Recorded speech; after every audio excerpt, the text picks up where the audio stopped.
in particular, I remember watching Kurt Angle and Edge have this unbelievable match. It blew me away. There were like multiple false finishes, and I bid on every one.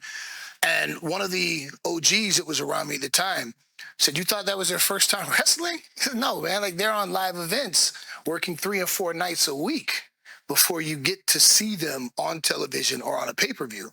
And I would say yes, tremendously, because you can't replace the reps that come with working in front of a live audience. And if you're only working television once a week and a pay-per-view once every month or two, then that definitely cuts into your ability to perfect your craft. And as you said, to get familiar with the person you're working with, developing that rhythm and understanding their idiosyncrasies or whatever, which is all very important to the chemistry of a match. But during my time with WWE, I remember my busiest year, I was on the road 270 something days, I think. Okay. So yeah, many of those days I came home, literally dropped off dirty clothes, picked up clean clothes, and I was right back out. And we were doing live events 3, 4 nights a week, plus television. We do international tours. I mean, I remember one tour in particular, which was just grueling. We did 10 cities in 10 days.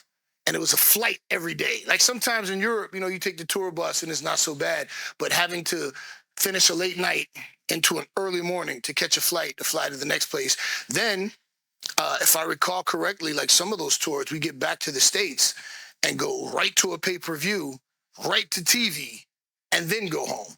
And you'd be on the road for, a couple weeks at a time. And as I said, back in the day, the territory days, guys would be on the road for weeks without a day off, and they'd be driving hundreds and hundreds of miles. And if you're a fan of Jim Cornette, he's a polarizing figure. Some people love him, some people hate him. But if you're a fan of wrestling history, sometimes he goes on certain of his episodes, he kept meticulous notes of his travels with the Midnight Express. And he would tell you his schedule for the month of February in, the Mid-South. And they drove 500 miles here, and then they drove 400 miles there, and they might get 1 week off a week. Nowadays, though, as I said, things have changed quite a bit, and now it's just about streaming. So, like with AEW, we do Dynamite and Collision, but most people aren't on both shows. Some are.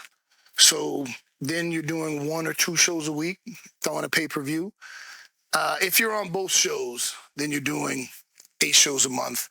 If there's a pay-per-view, you're doing 9. One of the things about AEW is that a lot of the talent, myself included, are allowed to take independent bookings. So if I take an independent booking, I fly out Tuesday, I do TV Wednesday, I'm home Thursday, I'm flying back out Friday to do my booking on Saturday or Sunday or both, depending. And then I'm back on Monday, only to fly back out Tuesday. So at this stage of my career, I'm fortunate that I can be as busy as I want to be. If I just want to work TVs and work 1 day a week, then I can do that. If I want to pick up some more bookings, then I can do that as well. But for younger talent, I think that they need all the matches they can get. WWE schedule has lightened up quite a bit from when I was there. And, they have television. They still do some live events, but not nearly as many as they used to. Their live event business model has changed. And AEW doesn't do any live events. So the schedule used to be torturous. And now, especially compared from just the time from when I started till now, it's actually pretty easy by comparison. And you need that, because you asked, the other thing is, how does it affect home lives? Right. I could imagine the divorce rate would have to be through the roof.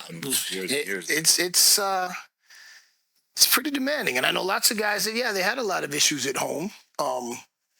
But I think, it's difficult, because you got to figure you're missing a lot of birthdays. You're missing a lot of wedding anniversaries. You're missing, all very important times in your family's life. But at the same time, as I remember Cody Rhodes saying when Dusty Rhodes was inducted into the Hall of Fame, talking about Dad not being there, but he said he always saw Dad was there the house they lived in. And I think he mentioned something about the stereo system in his sister's car, his new truck, or, Right. Dad's not home, but the home that you live in, the clothes, the food on the table, Daddy's everywhere. Daddy's everywhere, So and I guess it, comes down to the strength of the relationship with your partner and, what you can and are willing to endure. But it was extremely demanding. Fortunately, the evolution of the business into what it is now, it's not nearly as demanding as it used to be. And you spend now most of your time at home and not on the road. So we all see you, from social media. We see you traveling with Shelton a lot. Yeah. Who were some of your travel partners for over the years? Oh, man. Well, and sorry to interrupt you. And how do y'all break up this 400-mile traveling business like in the car? Because I would not like that at all. Well, the WWE had a rule. If it was over 300 miles, you got a flight. But they would try you sometimes, it would be like 315 miles. I'd be like, nah, I want my flight. Yeah, nah, you ain't doing me no favors. I'm not doing you any.